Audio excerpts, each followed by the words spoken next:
introduces these annoying spinning blade. Well, it doesn't introduce them, but this is the first time you really have to deal with them.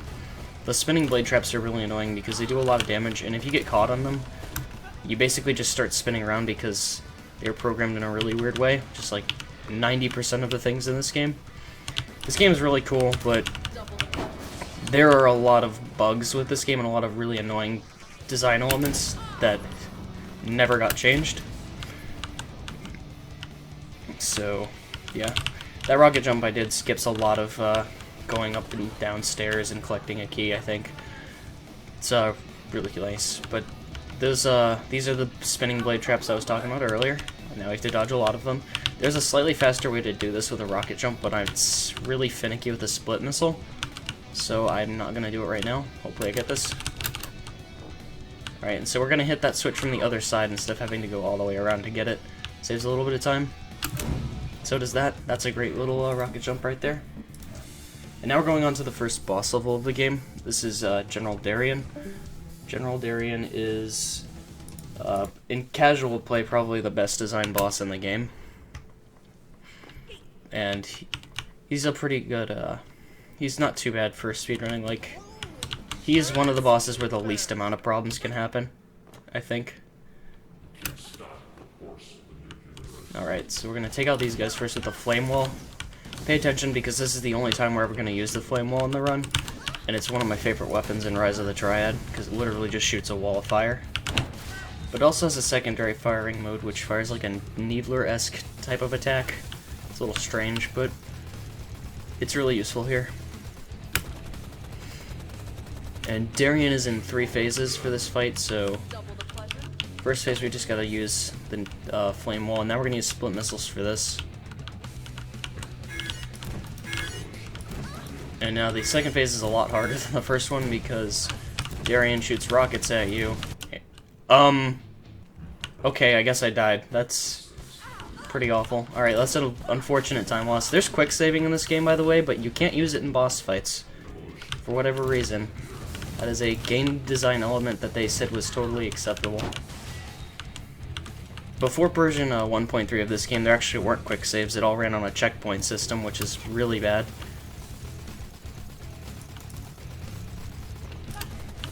But hopefully that doesn't happen again. We're gonna try and avoid that. We're just gonna be a little more careful.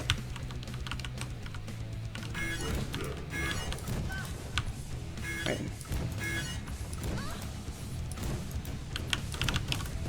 Are you kidding me? Wow. Yeah, so the rockets kill you in 1 hit, which means you gotta be super careful. I'm actually gonna do this a little safer now because I failed this twice already, and I really shouldn't. So I'm gonna use a slightly safer strat for this. Sucks, but I really don't want to keep doing this and wasting time. This game is very penalizing, especially in the boss fight sections, because you can't quick save. And another thing I should mention here about quick saving is that even that's kind of broken. As interesting as that might seem. So we're gonna just break away here and hide with this heat-seeking rocket.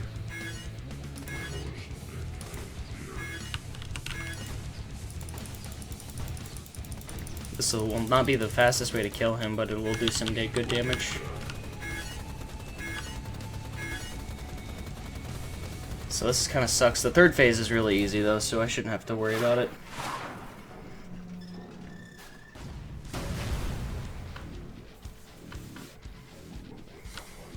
But anyways, yeah, the quick saving is a little weird in this game.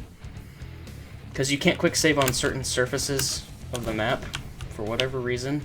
Well, actually, it's just because there's problems with it, but I'll get more into that later on when it's more readily noticeable. I'm just going to wait for Darion to get over here. Oh, shit, he came. Come on, buddy, get over here. Come on. Come on, where are you? Darion. Okay, so he's being a total jackass today. This is something that's never usually a problem. But we're just gonna kind of wait here, and Darion's gonna try and come in, but he's a little too tall. The door's gonna get in his way. So we're just gonna sit here and shoot him. Yeah, this went really badly, and I apologize, because... like, I don't want to be that guy, but normally that wouldn't happen. This boss fight's really easy. I just got really stupid with what I was doing. So now I get this good little cutscene that demonstrates the absolutely beautiful visuals of this game. You'll see what I mean in a second.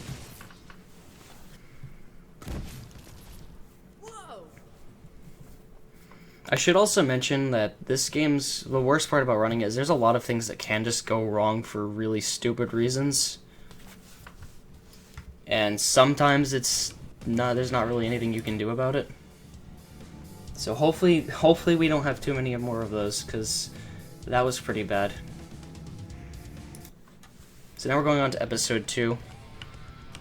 And we have the drunk missile launcher, which is a really useful weapon for a couple of reasons, including these two right here.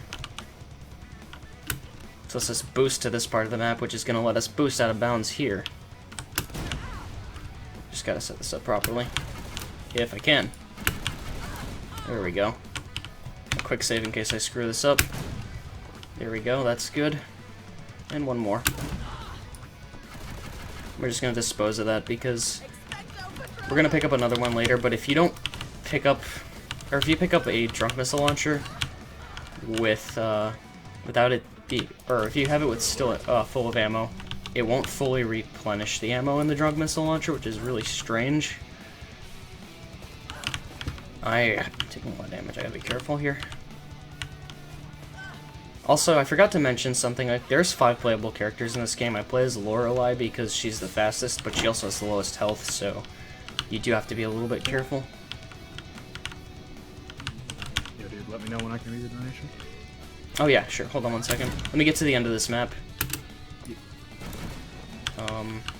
Alright, let me get through here. Alrighty, so coming up is like the worst map in the entire game casually. Chops, you can read a donation real quick if you want, though.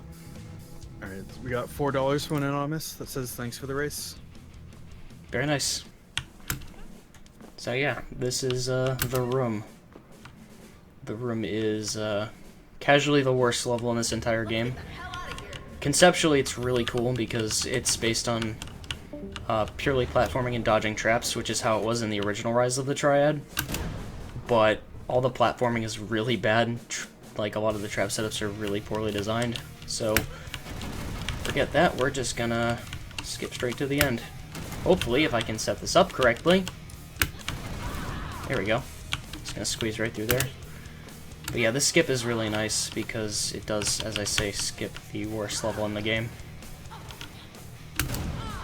And it's funny because they've tried so many ways to not break this game to prevent it, because there were other ways to do it, but the door has been the most consistent way to get past that door and skip all the really terrible platforming sections. So this is spiraling in. Now I mentioned earlier how I'm stuck. Quick saving is kind of funny in this game. There's some really strange things it can do to the game, and certain limitations that the devs have because of it.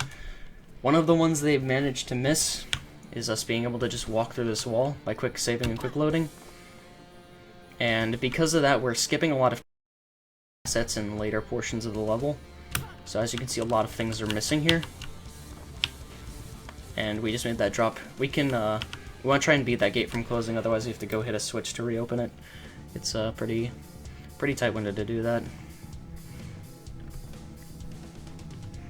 Alright, so now we're going into four-way chamber. Four-way chamber is a really annoying level because it's pretty hard.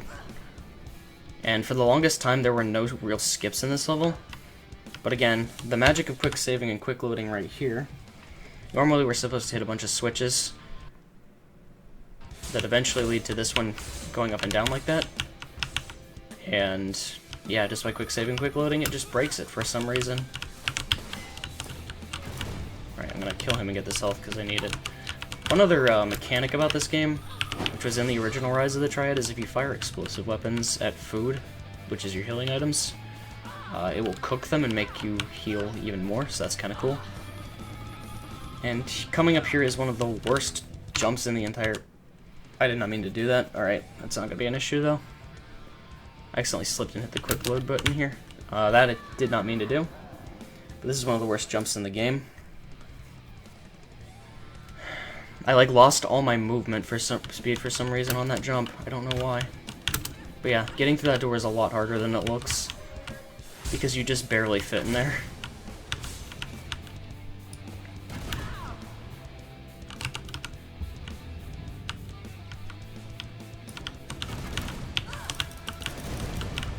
Alright. Just clearing those enemies out of the way. So we're gonna try and do a rocket jump here. It's a little bit iffy. But we got it, so heck yeah. Then we're just going to take these jump pads to go back. Normally it's supposed to go a long way around, but you can just jump to them. Normally those jump pads are how you're supposed to get to that key, but it's faster to just rocket jump. So we're in the last area of this, and what we're supposed to do is collect 2 different keys to hit 2 different switches to open up the door to the exit. I'm going to wait a second here, because if I'm not careful, those blades will actually kill me instantly. So I do need to be a little careful.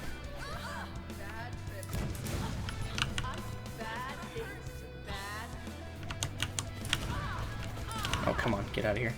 I'm gonna grab some of this health because it's a little low. But yeah, as I said, you need to get 2 keys to make this work, but if you just rapidly hit the use key in front of one switch, it just opens this up for you. Once again, good programming. Also, the worst part about playing as Lorelei isn't the fact that she has really low health, it's the fact that her voice actor is really friggin' annoying. And the things she say are not funny at all.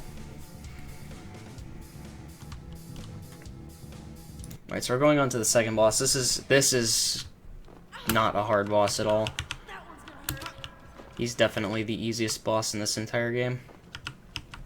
But this is Christ. And this also introduces the first use of the firebomb, which is a really, really busted weapon. You'll see why in a moment.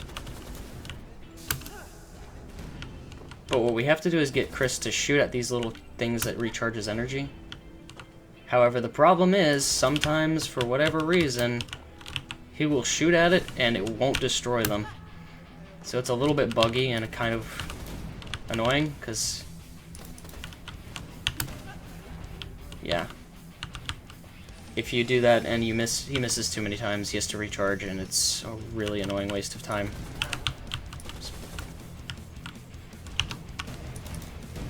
So yeah, this is the firebomb. It's basically a miniature nuke.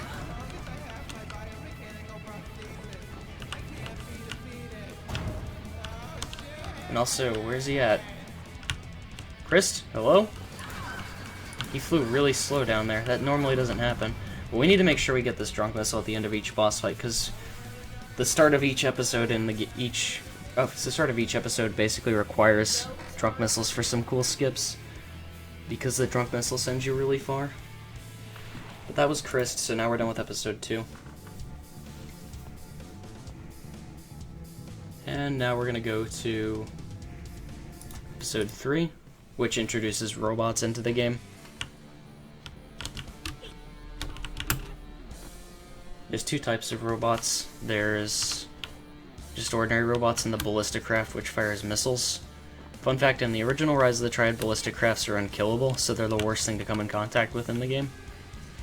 Speaking of bad things to come in contact with the game, we're gonna quick save and quick load here, because for whatever reason, if I don't do that, that shaking will cause Lorelei to die. Like I said, this is the most recent, most stable, well-designed patch of the game.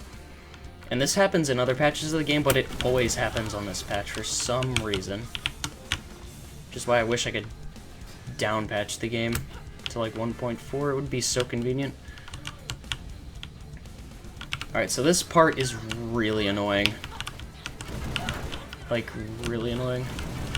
Because there's a lot of enemies, and there's a way to skip waiting on this platform, but I'm gonna just play it safe because this run's been going pretty bad, and if I screw this up, it'll kill me.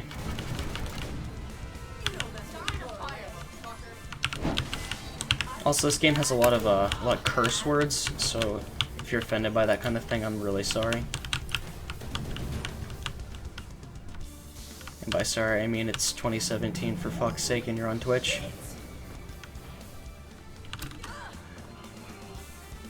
Alright.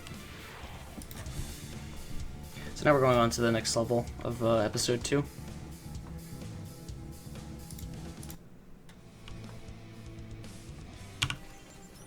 And we're going to pick up the bazooka, just to do some minor rocket jumping.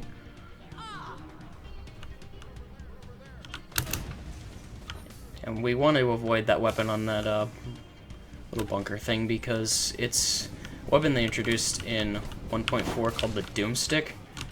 And it's like a shotgun weapon, but it doesn't work 100% the way it's supposed to. Hold on, there you go.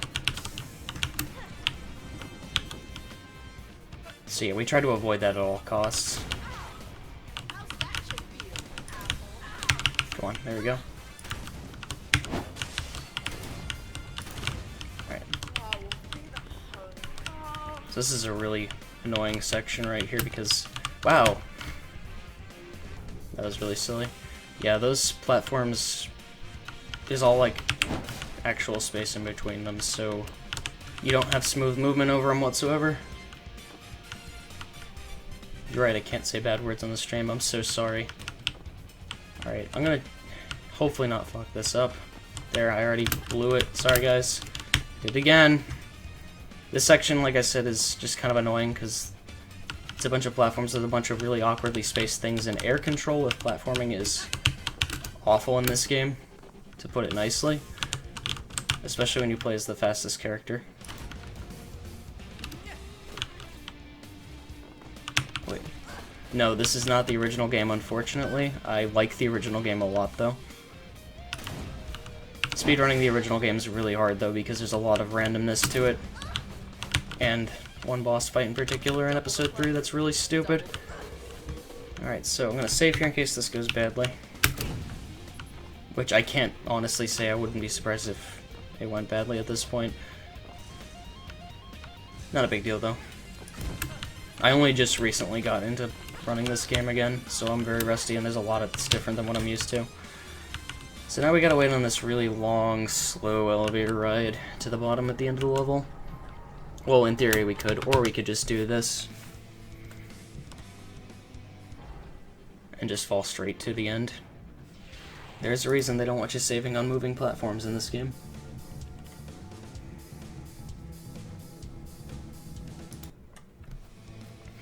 So I will say this again, this game actually is really fun casually, it's just really poorly programmed. Oh god, did that a little too early. Also the load times are terrible in this game, and it's also really unoptimized. But it's a shame because the music's really good, and you can tell the people who made this game really enjoyed Rise of the Triad, because they made a lot of parallels to the level design of the original. Oh yeah, by the way, I'm going out of bounds again. This is one of my favorite out of bounds parts. Alright, and we're going to try and make a jump here. If we miss it, we'll go fall into the void infinitely. There's no kill trigger on out of bounds in this one.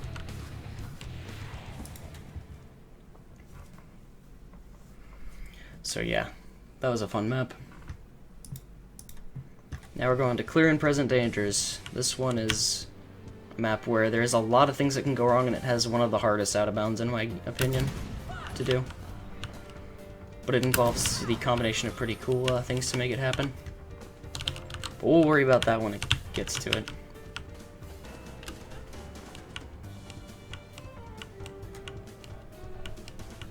Alrighty, so we're gonna use these jump pads to get over to this side. Fun fact, in the original patch of the game, like the original 1.0 version, those jump pads didn't work properly.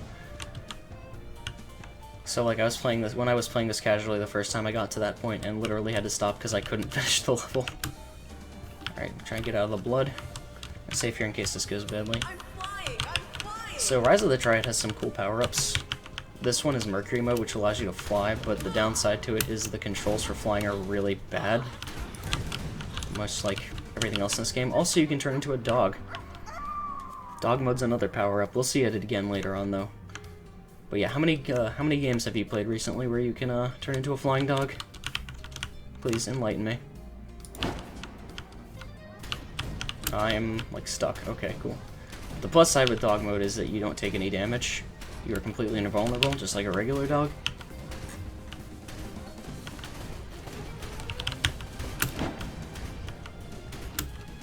Boom, that level's over.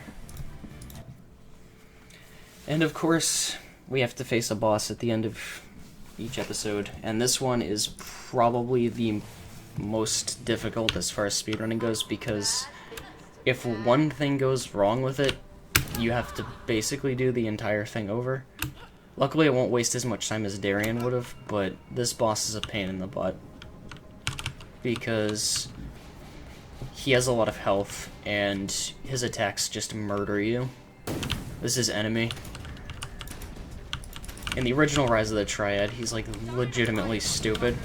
He's pretty bad in this one too, but only once his health gets low.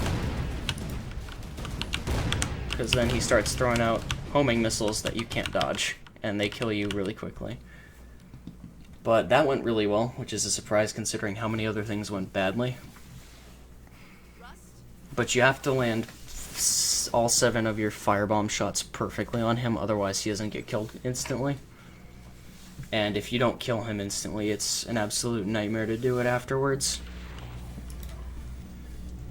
So yeah, now we're going on to episode 4, which introduces monks to the game, which is like the main villains worshipping the main villain, or not the main villains worshipping the main villain. That sounds incredibly redundant, but these are guys worshipping the main villain named Elos Scuro. And if you thought that because we're on a new episode there was new opportunities for less broken maps, you would be very wrong. So we're just gonna go out here. This is a little tricky, so there we go. Oh shit. Hopefully I won't. Yeah, I'll be fine. Nice. Alright, cool. So now I have plenty of rockets for the next level. This is why you want to have the drunk missile coming into this level, because it makes going out of bounds here possible. But you have to combine doing a 5 rocket shot and then repeatedly firing rockets up a wall to get out of bounds, and it's really hard. I'm actually surprised it got it first try, because that's one of the trickier things in the game. Alright, so we're going to go out of bounds immediately again. Maybe. Alright, I gotta restart the map, unfortunately. I have to ration out rockets pretty carefully here. So most of the time if I miss something I have to just restart so I have enough ammo. Alright, cool, and we're gonna do another little cool thing here. Hopefully. Yep, there we go.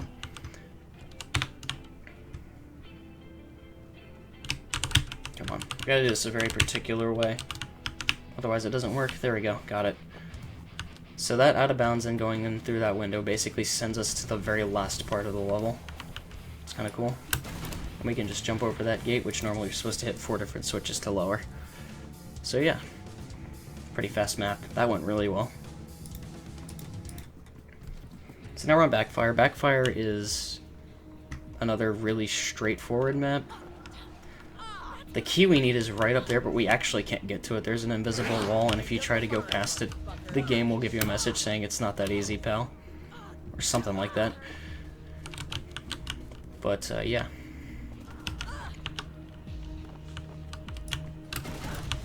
Oh, shoot. Okay, I gotta do this again.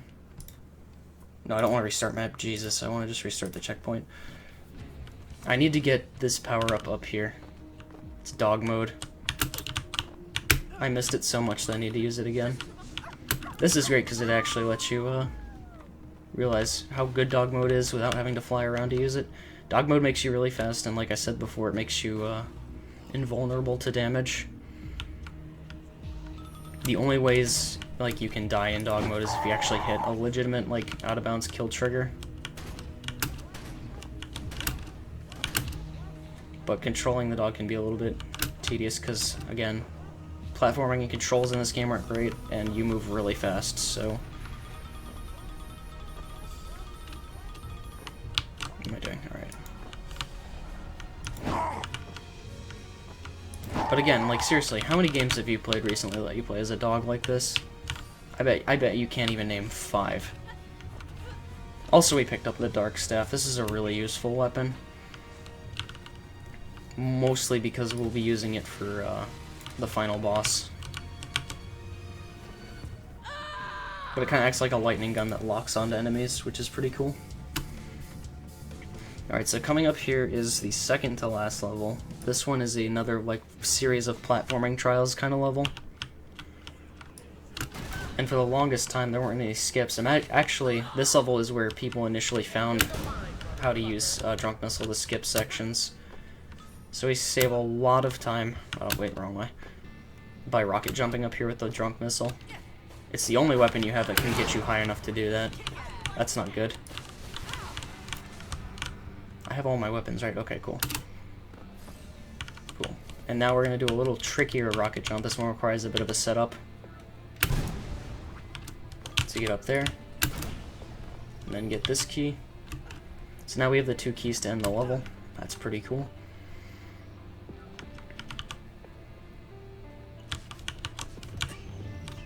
We got another mini-boss. We're just going to use the firebomb to just completely destroy him. And we're going to save the last 3 because we will use them for the next level, which is the final boss of the game. We are almost at the end. This run started out really sloppy, but the second half was a lot better. Alrighty, so yeah, now we're going to face off against Elos Scuro. And this is where the Dark Staff's going to really come into hand. Or come in handy, sorry, I can't talk, it's really late, so... And I spent my day, like, all day outside, so I'm kind of tired, but... Yeah, the one thing about the Dark Staff, though, is that the damage it does is kind of dependent on frame rate, so yes, this game is literally pay to win. Also because SSD makes the load time slightly better.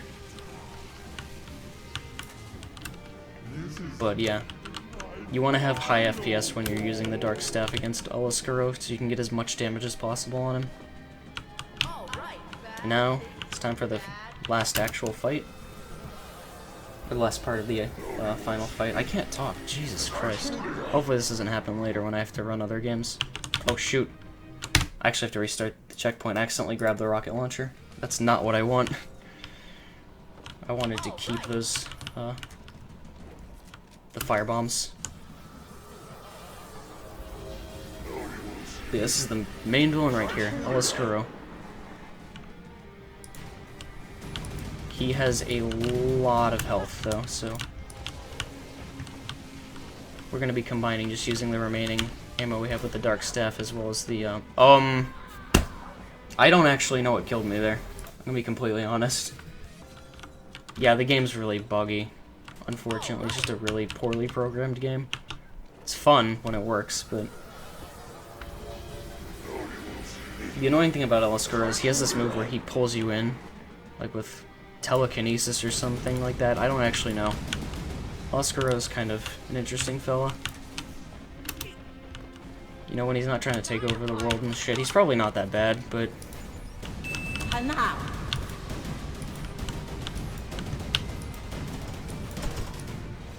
Hopefully this will be enough to kill him. It won't be. Okay, cool.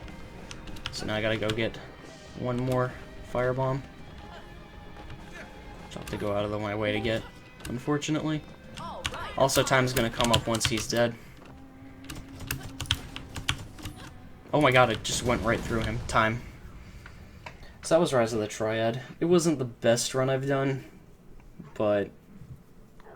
I mean, given the nature of this game, I'm not too concerned about it. Alright, it was 31-33. Really? Yeah. That's literally 4 minutes faster than my PV. Alright, that's great. Nice. That's Also, a hot meme right there. Only at the first, Hekathon? like, minute-ish didn't have audio because VLC sources are great, apparently. Oh, that's unfortunate. Well, for the people who missed the first minute, you just explained some relatively unimportant stuff. Before we move over to the next game, though, since I have some extra time, I do want to show off something real quick. Sure. Because you didn't really get to watch the ending of the game.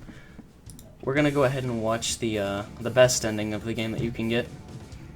Because in the final boss, you can either kill Elos Scuro and end the game as you're supposed to, but there's another secret ending you can get here. As long as I don't die in the process of getting to it. I think it's funny because there's actually 2 endings to Rise of the Triad, the original game. This one's something else. So we're trying to save the world, but if we just happen to wander over here and hit this button...